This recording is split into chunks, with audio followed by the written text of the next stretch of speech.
Do you want to know how to raise successful kids without overparenting? Well, you're not alone. I'm Nicholeen Peck, and I teach parenting, good communication, and how to build strong family bonds all over the world through the lens of the principle self-government. And in this video, we're going to be talking about how self-government can help you raise successful children without overparenting them.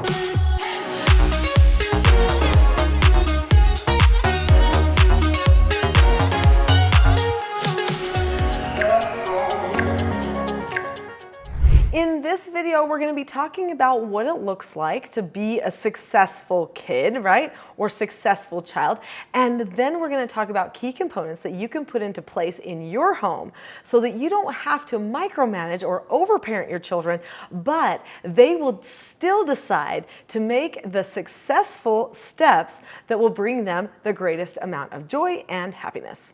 So how do you raise successful kids? Well, first off, let's be very clear about something.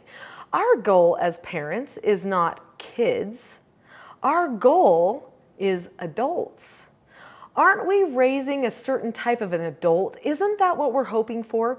Years ago, when I was doing treatment foster care for troubled teens between the ages of 12 and 18, and I was raising my own children also at the same time, I said to myself, these children are not going to be perfect, because that goes against the whole idea of what being a child means. It means you're learning things and you're making mistakes. That's what it is to be a child. So I can't make perfect children. So I told myself, I'm not making perfect children. I am making joyful adults who know what their mission in life is and can't wait to fight for it and have solid relationships with God and family. I decided that my product, my outcome, was going to be a certain type of an adult, a person who was confident, calm, self-directed, a person who had good relationships, who knew what was right and wrong, good and bad, true and false. That's what we're creating, and that's actually the recipe for success, isn't it? I think some people think success has to do with a job. And even though making money can be considered a successful thing to do, it certainly isn't what brings happiness. Obviously, being in poverty has its struggles, but I've met some people in poverty who are way happier than some very wealthy friends of mine. And that's because happiness is something that happens on the inside. It's an intrinsic thing instead of an extrinsic thing. So truly, if we're talking about really successful children, shouldn't we be teaching them how to become adults who are happy? How to become adults who know how to bond to people and connect to people? Because our bonds and our connections, our relationships, those are the things that we hold the most dear. Those are the things that in the end help us have the happiest, most successful lives. Let's talk for a moment about the different intelligences, okay? There's emotional intelligence, I have videos about that. There's academic intelligence, and then there's practical intelligence and spiritual intelligence. Well, practical intelligence involves social intelligence. It also brings in a little bit of the emotional intelligence. Practical, social, emotional intelligence, those are the intelligences that actually get you the job, more than the academic intelligence in most cases. People want to hire someone they like to be with. People want to go and get a service done by somebody that they trust. These all go back to our morals, our spiritual, our moral intelligence, right? These intelligences are the things that we want to work on to help our children become the most successful. How do we help our children have practical intelligence? How do we help them have emotional intelligence, moral, spiritual intelligence, social intelligence? Well, we're going to talk about all of that. But first, do you see that subscribe button? It's for you. Go ahead and click it. Then you'll see more videos just like this. So what do? You do all of these things. Okay, here's 11 books. I've written all of these 11 books as well as put together a course and a system to help with self-government. When a person governs themselves, when they make choices for themselves, they learn skills of self-government and empower themselves, then they are the most successful. If you are doing things for your children, making them do everything, and they're not choosing it for themselves, then everything that happens in their life will always be somebody else's fault. They will also know it wasn't their success in the end. A person has to be able to make a choice. These books all teach self-government. So what is self-government? Self-government is being able to determine the cause and effect of any given situation and possessing a knowledge of your own behaviors so that you can control them. A self-governed person chooses to control themselves. They don't make excuses.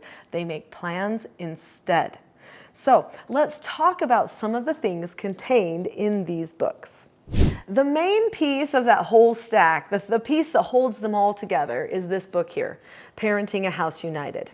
This book is all about teaching yourself and your children how to communicate in a truly self-governed way. There's skills in here that are shared, how to correct negative behaviors, how to help your child self-motivate, push themselves forward to do things better, how to discuss as a family, and don't forget the ever important, how to be calm in the communication.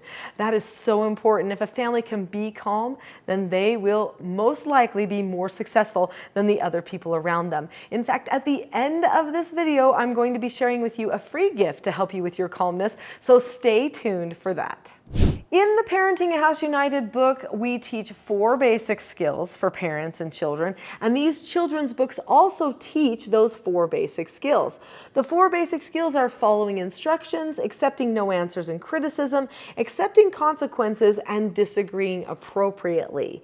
These children's books are fantastic. They're easy to read, great for ages 12 and under, and they break down the skill sets so nicely. So for instance, to follow an instruction, you do 5 steps for following an instruction. You look at the person, keep a calm face, voice, and body, say okay or ask to disagree appropriately, do the task immediately, and then check back.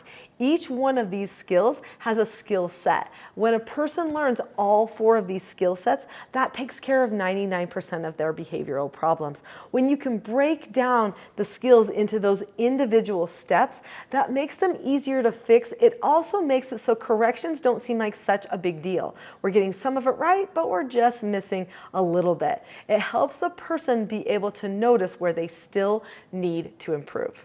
Now about those 4 basic skills, if you want your child to be successful, they need to be able to follow instructions, right? Because a truly self-governed person gives themselves instructions and they follow through. That's called empowerment, right? So if I'm not going to follow my own instructions, surely I'm not going to follow the instructions from anybody else. A person who follows instructions is a self-governed, empowered person. Also, with accepting no answers, sometimes I've got to give myself a no answer. I'm going to have to learn how to do that by practicing accepting no answers from other people too, or accepting disappointments. That's another word for a no answer. Or a criticism. That also feels like a no answer sometimes. That's where that skill accepting no answers comes in. And what about consequences? If a person is not given the opportunity to accept consequences, they can't learn self-government. And if a person is always pushing off all of their negative effects as somebody else's fault, they become very entitled and very unhappy. Unhappy is not successful. We want our children to be successful. So that means that they need to be able to acknowledge when they've done something they shouldn't or in a way that wasn't the most productive and how to make a fix. This also means that sometimes we have to learn new ways to communicate with people. That purple book that I held up teaches the skill disagreeing appropriately.